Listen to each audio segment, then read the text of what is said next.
My name is Malte, I'm a motion designer and 3D artist. This is my latest personal artwork. Well, as you might have noticed if you know Tintin, this isn't exactly original.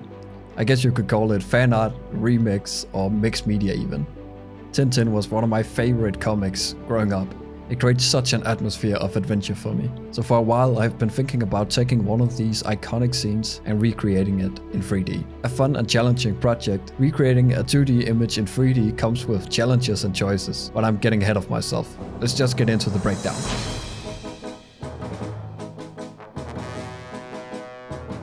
I think the beginning of a new project is often the most challenging. Where do I start? How do I begin? What's the optimal route? Procrastination comes crawling, but just starting out with something is really the key. Since the original image already exists, I at least had some direction I could choose to head in. But even then, you get hit by paralysis by analysis. For me, lists are always the key.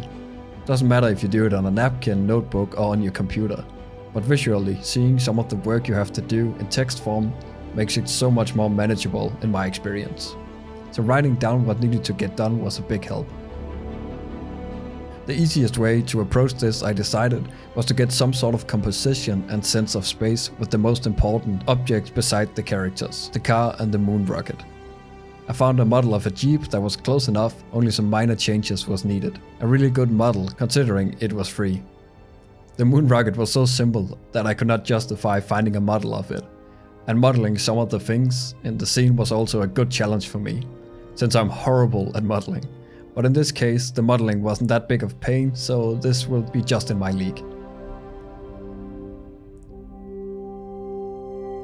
Getting the angle somewhat right and the position of the car and rocket was kinda like finding the corner pieces in a puzzle. You can see there's a long way to go, but it certainly helps and everything doesn't seem impossible. Another thing that sort of needed to be custom made was the scaffolding around the rocket. The structure is not that complicated and the cloner of course comes in handy here. It came down to really just building one level and then just cloning it. I added a bunch of extra objects like chains and metal beams just to fill it a bit and give a little bit more realism, even though you can barely see some of the things in the final image. But it is the smaller things like this where I got the chance to add my own tiny spin to it, like adding vegetation, dry bushes and cactuses. I think this really just adds to the space between the car and the rockets, giving a sense of scale, even though these things aren't in the original image.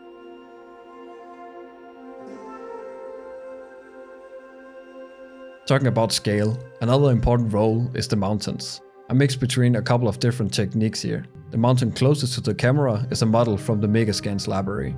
Then further back I utilized the landscape object in Cinema 4D and I found that to be working quite fine, especially after I applied the mountain/cliff material. For the mountains way further back with some snow on them, I had a model with a texture from another project that I could easily just copy and paste. It is so far back that it really just needs to be a silhouette.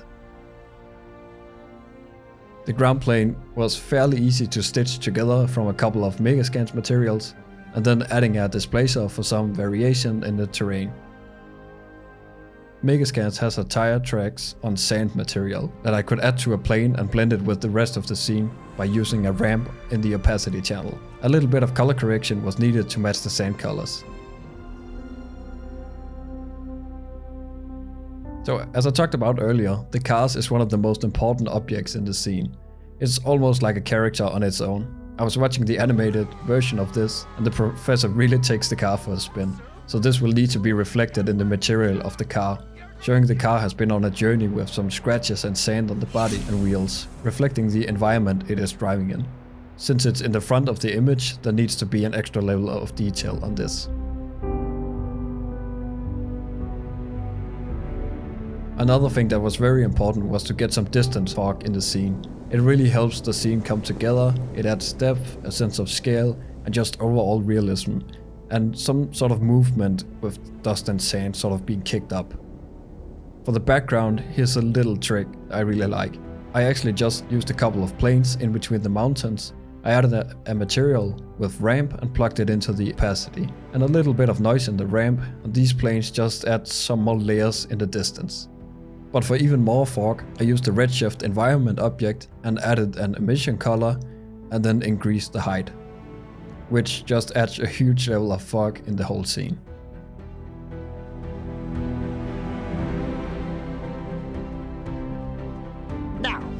you have any questions for the ghost? Now to the probably most important thing, the characters.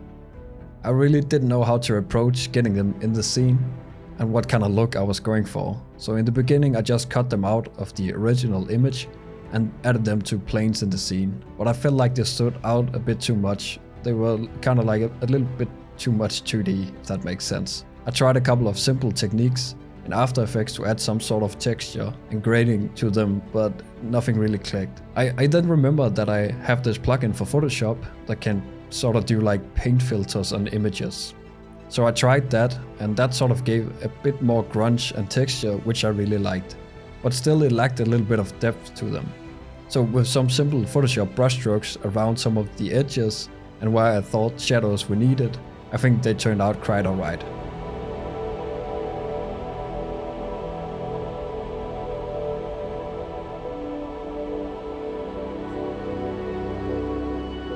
The final touches was done in After Effects. I'm just so used to doing post effects in it that it's so much more comfortable for me.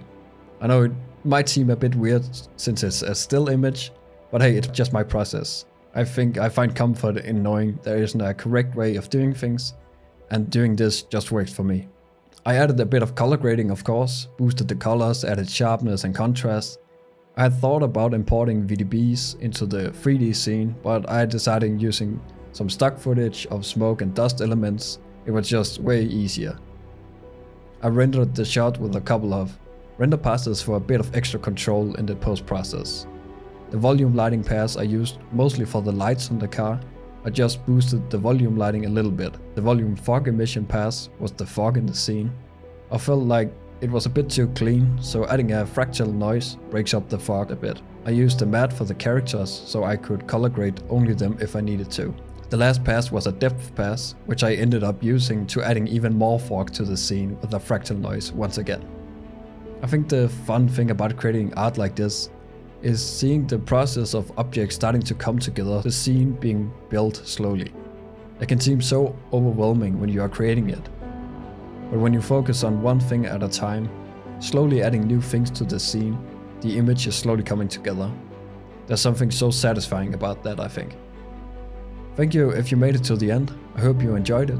Maybe learned something and that it might have stirred up some happy child memories or maybe a tiny bit of nostalgia. It did for me. See you in the next one.